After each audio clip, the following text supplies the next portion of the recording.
Assalamualaikum, Bu Ika. Waalaikumsalam.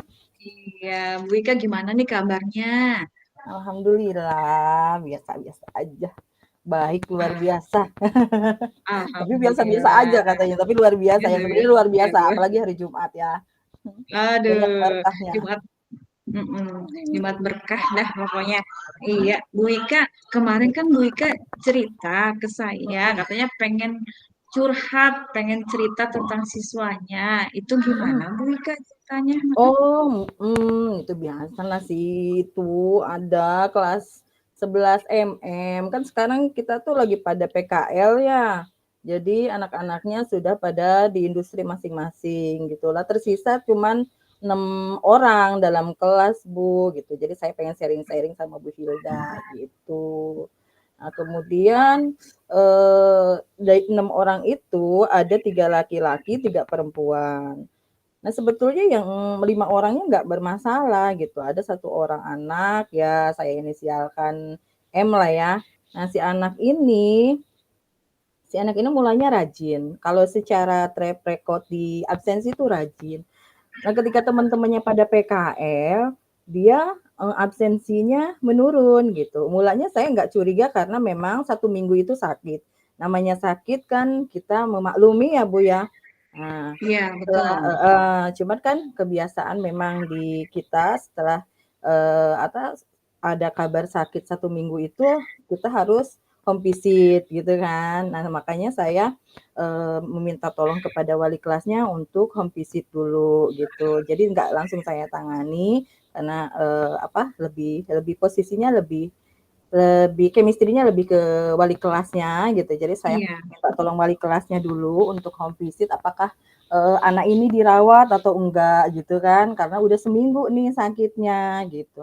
Nah, itu juga dibuktikan memang tidak dibuktikan dengan surat dokter, cuman hanya chat dari orang tua, dari handphone orang tua gitu kan.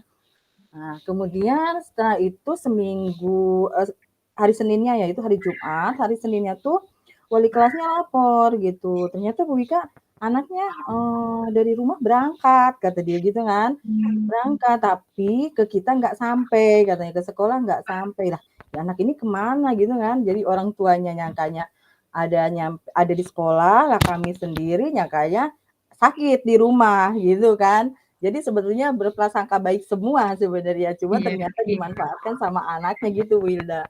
Nah, udah gitu kan, nah si anak Iya ini nih Bu Ika, heeh, kira-kira dari yang ingin kita obrolkan, apa sih tujuan kita maksudnya untuk acara bincang-bincang atau berdiskusi kali ini Bu Ika tuh tujuannya apa mhm. seperti itu? Saya kan cuma sebenarnya pengen diskusi aja, pengen sharing-sharing doang sih Bu Hilda. Iya, Kalau misalkan udah ngomong sharing kan biasanya kita lega ya, iya gitu. betul betul. Oh, daripada ngejelimet aja gitu. Karena si anak kalau barangkali nanti kan ada apa namanya tuh, cerita atau, masalah yang sama gitu kan ke Bu Hilda, atau Bu Hilda kan saya percayalah Bu Hilda bisa ngasih solusi sama saya gitu kan. Jadi kita yang saya ingat kemarin tuh, oh iya ya, telepon Bu Hilda deh gitu, makanya langsung Gitu. saya WA Bu Hilda gitu. Heeh. Iya, Nah, ini Bu Ika, kalau misal kira-kira nih Bu Ika, apa kekuatan Bu Ika dalam Mhm, uh, ini ya apa kesempatan apa yang dimiliki yang Bu Ika miliki sekarang. Nah, mhm. kira-kira nih kesempatan apa yang dimiliki Bu Ika sekarang agar siswa ini bisa berubah seperti itu. Kalau kemarin kan, baru tahap ngikutin prosedur sekolah ya, Bu, ya. Jadi Iya, home visit dari wali kelas, kemudian saya panggil orang tuanya, kemudian panggil anaknya juga gitu. Memang, kalau di kami kan tidak sistem poin, tapi sistemnya sistem SP gitu, SP1, iya. SP2, dan terakhir itu dikembalikan kepada orang tua. Nah, kalau kemarin, jatuhnya masih ke dalam, komitmen gitu ya. Di komitmen di situ belum masuk ke SP, jadi hanya pembinaan. Jadi saya orang tuanya sama-sama tahu lah istilahnya sekolah tahu, orang tuanya tahu kalau anak ini memang tidak sampai di sekolah gitu, belum sampai ke tahap SP gitu ya. Nah kemudian, ternyata Bu Hilda, itu tuh hanya 1 hari aja dia sekolah, Mmm, besoknya diulang lagi gitu kan. Diulang lagi bahkan, apa, di situ, keterangannya izin gitu kan. Orang tuanya pula, yang ini, yang apa, yang mengirimkan. Oh iya kemarin tuh, kan saya orang tuanya taunya dia di sekolah, saya tanya, "Kok Ibu ini bisa kirim WA pakai handphone Ibu?" Rupanya anaknya yang kirim bukan orang tuanya, pakai handphone orang tuanya, keren kan? waduh, Kreatif banget anaknya ya. udah pinter ini, pinter Kreatif banget kan? udah Gitu. kreatif, heeh. Iya, Oh gitu Bu jadi Ika. Nah Bu paling Ika mhm, Bu Ika kira-kira ada hambatan atau halangan yang dapat eee, hambatan yang Bu Ika hadapi ketika mhm. Bu Ika pengen, meraih tujuan Bu Ika agar siswa tersebut itu bisa berubah, kira-kira hambatannya apa ya Bu Ika ya? Kalau hambatan saya lebih ke anaknya sendiri, personal anaknya sendiri. Itu, karena lingkungan dia tuh, lingkungan rumahnya ya Bu Hilda, lingkungan rumahnya itu, banyak anak yang putus sekolah. Jadi malam jadi siang, siang jadi malam. Jadi malam tuh pada begadang gitu, siang tuh tidur. Nah, anak ini tuh terkontaminasi sama, lingkungannya tadi. Itu yang paling menjadi hambatan buat saya untuk, mengambil lagi istilahnya ya, mengambil lagi karakter anak ini menjadi seperti semula, minimal seperti semula, lebih apa, harapan lebihnya jauh lebih baik dari sebelumnya gitu kan. Iya Nah, betul ternyata kan banget. Yang keduanya itu dari pribadi si anak ini bahkan ketika saya tanya, tuh anak malah memilih mundur gitu, memilih, "Ah, yang lain Mmm, juga nggak sekolah bisa kerja," gitu alasannya, "bisa cari uang," gitu. Nah itu lebih lebih ke personalnya, iya itu iya, yang agak berat banget buat saya Bu Hilda, mhm. gitu. Kalau masalah orang tua, nah kalau orang tuanya sendiri malahan bilang, "Ya udah kami serahkan ke sekolah." Nah agak bingung juga ya kalau begitu ya. Kalau misalkan menjalankan ke sekolah kan seharusnya kan kita kerjasama gitu ya. Nah, akhirnya sama orang tua, saya dengan orang tuanya, Bu nggak bisa begitu, kita harus bekerja sama nih. Karena saya hanya bisa memantau anak ibu itu sebatas jam sekolah. Tapi selebihnya saya nggak bisa pantau. Itu udah di luar kewenangan kami. Jadi harus ada kerjasama antara pihak sekolah dengan ibu. Harapan saya bilang gitu, karena ibu lebih dekat, lebih mengenal karakter anaknya, jauh daripada kami yang hanya baru 2 tahun mengenal anak ibu, saya bilang kan, gimana coba kita terapkan trip-trip, terapinya gitu kan. Karena dia ini anak laki-laki, biasanya nasihat-nasihat ibu itu akan masuk ketika dia sebelum tidur gitu. Kemudian ketika dia kenyang, cobalah nasihat-nasihat ibu itu atau bapak, diberikannya ketika, anak ini, ngobrol santai gitu ya, tapi, kan biasanya kita kalau tidur nggak langsung blek tidur kan gitu. Disisihkan Betul. waktu untuk anak, kita gitu. Terlebih kalau remaja itu kan sebenarnya mencari pelarian untuk curhat gitu. Biarkan kita Iya menjadi tempat curhatnya. Kalau saya hanya seperti itu sih Bu Hilda. iya, heeh. Bu Wika, ini kalau misalkan kita lihat dari skalanya ini dari 1 sampai 10, kira-kira untuk mencapai tujuannya Bu Wika itu yang dari tadi udah diidentifikasi, Mhm itu kira-kira Bu Wika bisa di nomor berapa gitu? Kira-kira, mhm. heeh, Oh, rencana kalau yang untuk tadi ya. skalanya tuh paling saya nggak muluk-muluk sih Bu Hilda, paling ke antara 70 sampai 75 lah, itu ya, Mm-mm. 75 lah tepatnya gitu. Karena memang, apa ya, tadi saya balikan ke kendala yang saya hadapi itu bukan hanya, orang tua, tapi si pribadi anak tersebut gitu. Kalau secara apa ya, agak beratnya kalau misalkan dianya sudah menutup hati gitu ya, siapapun yang, berbicara, siapapun yang memberikan nasihat kan akan, tertolak gitu. Nah itu, nah makanya nggak besar-besar banget lah, 75 aja. Memang betul Bu Wika ya, kalau misalkan kita ingin merubah siswa gitu, kalau memang udah Mhm dasar, maksudnya wataknya anak tersebut agak susah gitu, memang mhm agak susah sekali gitu mhm, ngerubah walaupun kita sudah berusaha, tapi kadang orang tuanya lah yang betul. Kalau ini susah, lingkungan kadang sih, heeh, lingkungan berat banget, heeh. lingkungan, banyak banget faktornya ya Bu Wika ya. Nah Mhm kemudian mhm. berikutnya, kira-kira apa rencana Bu Wika agar tujuan Bu Ika itu tercapai, agar siswa itu bagaimana sih biar berubah seperti itu? Mhm. Ini rencananya? baru rencana ya, kalau misalkan, kemarin kan saya masih secara prosedural sekolah nih, aturan-aturannya, yang saya Mhm, ceritakan orang tuanya saya panggil, kemudian dengan, mhm, diskusi gitu ya dengan mereka, kerjasama dengan mereka. Nah, untuk rencana selanjutnya saya mau masuk ke circle-nya mereka nih, circle anak-anak mhm. ini gitu. Saya udah mencari tahu nih circle di kelasnya itu ternyata udah pada PKL, tinggal dia sendiri gitu, Wilda. Nah, makanya kemarin anaknya males masuk sekolah, alasan salah satunya itu, dia nggak punya teman katanya, maksudnya nggak punya teman satu circle ya.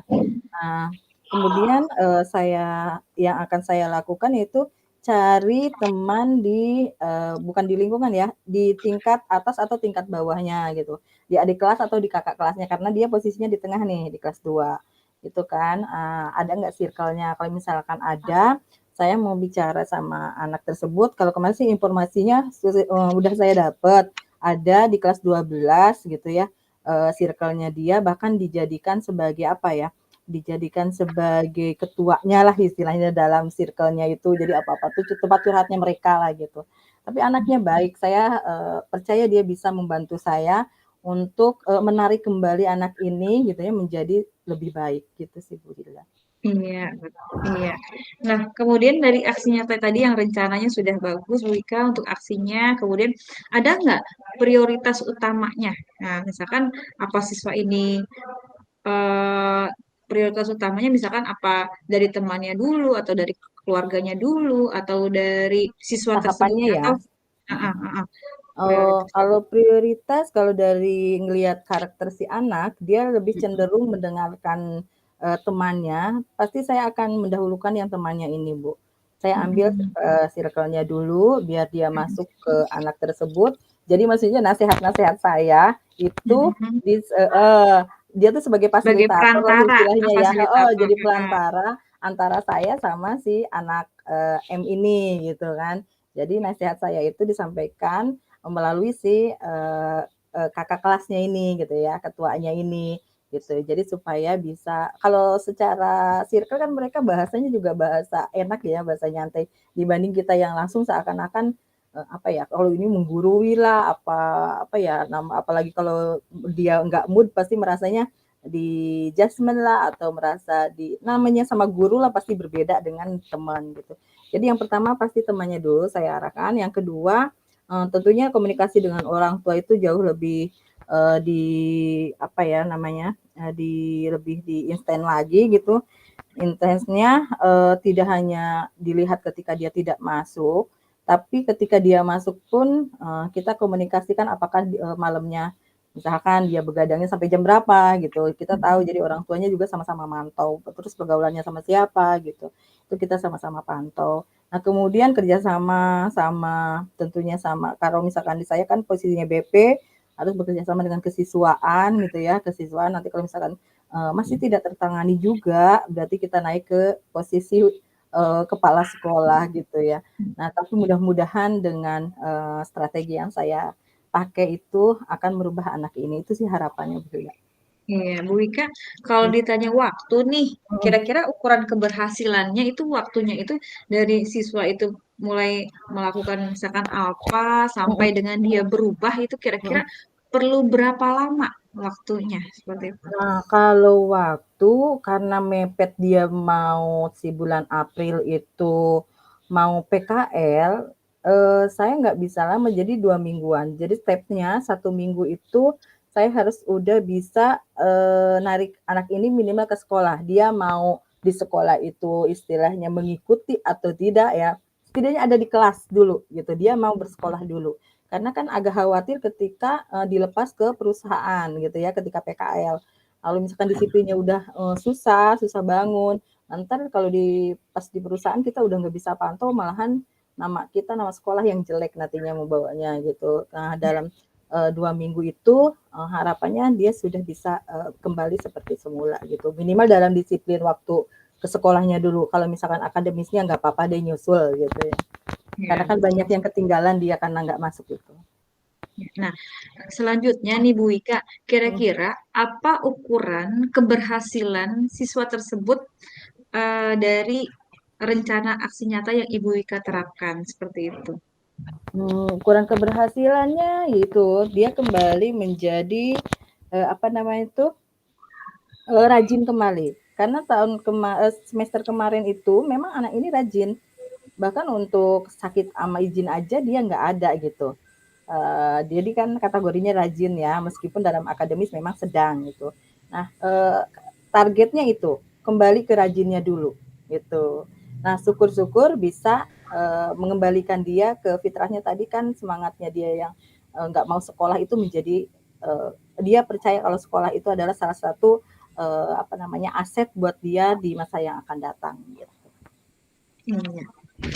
Yang terakhir deh nih Bu Ika nih, kira-kira nih bagaimana cara mengantisipasi gangguan-gangguan dari luar? Seperti itu misalkan nih siswa ini mendapat apa godaan-godaan lagi nih supaya ada yang ngajakin nih dia supaya nggak bolos lagi. Kira-kira nih kalau ada gangguan seperti itu, bagaimana mengantisipasinya? Seperti itu. Kalau antisipasi tentunya kalau pihak sekolah hanya sebatas memantau ya Ibu ya.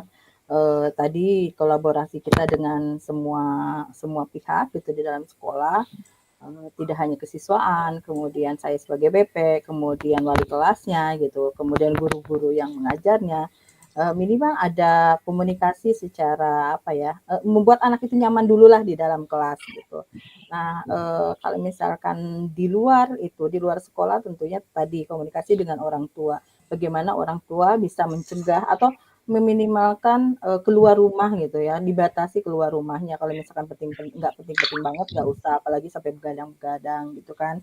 Nah itu yang, saya usahakan terus dengan orang tuanya, memberi pengertian kepada orang tuanya, kalau misalkan, si anak itu, bagi mereka juga sebagai aset untuk masa depan orang Iya tuanya betul. gitu kan, ya bener ya. Karena Aduh, memang udah gitu ya anaknya satu-satunya lagi. Jadi memang harapan banget bagi orang tuanya gitu. Jadi memang pergaulan itu yang sangat apa ya, sangat mempengaruhi, mempengaruhi banget. mempengaruhi. Heeh, gitu. Jadi memang harus kita kuatkan anaknya kan nggak mungkin kita merubah si lingkungannya gitu ya, Iya yang di betul. luar koridor kita gitu. Nah, mau nggak mau kita menguatkan anaknya tersebut gitu. Biar gimana caranya supaya dia nyaman di dalam kelas gitu, di dalam sekolah dia nyaman bangun pagi itu semangat untuk ke sekolah gitu. Iya, iya. Terima kasih Bu Wika. Ini udah kurang lebih 15 menit ya, nggak Siap, terasa siap, kayaknya siap. ya. Gimana nih Bu Wika? Perasaannya setelah ngobrol-ngobrol sama saya, apakah Aduh lega Bu eh, Lida, ini jadi lega, jadi tenang, makanya kemarin juga langsung saya kepikiran kalau misalkan ada permasalahan kayak ini, kayaknya enaknya ngobrol sama Bu Hilda iya betul gitu. kali benar. Cuman saya Kita kepikiran saling juga sharing. jangan-jangan sibuk gitu kan, jadinya udah Iya, deh WA dulu aja deh, entar kalau misalkan iya. nggak sibuk juga nelpon gitu kan. Iya, iya, iya, iya, Bu Ika. Jadi, alhamdulillah kita bisa berbagi, sharing, berbagi pengalaman, berbagi pengalaman itu yang kita rasakan di sekolah kita masing-masing. Seperti itu. Mudah-mudahan ini bisa menjadi yang baik-baiknya bisa diambil sama Bu Ika. Saya juga bisa mengambil pelajaran dari kasusnya Bu Ika seperti itu. Oke, siap.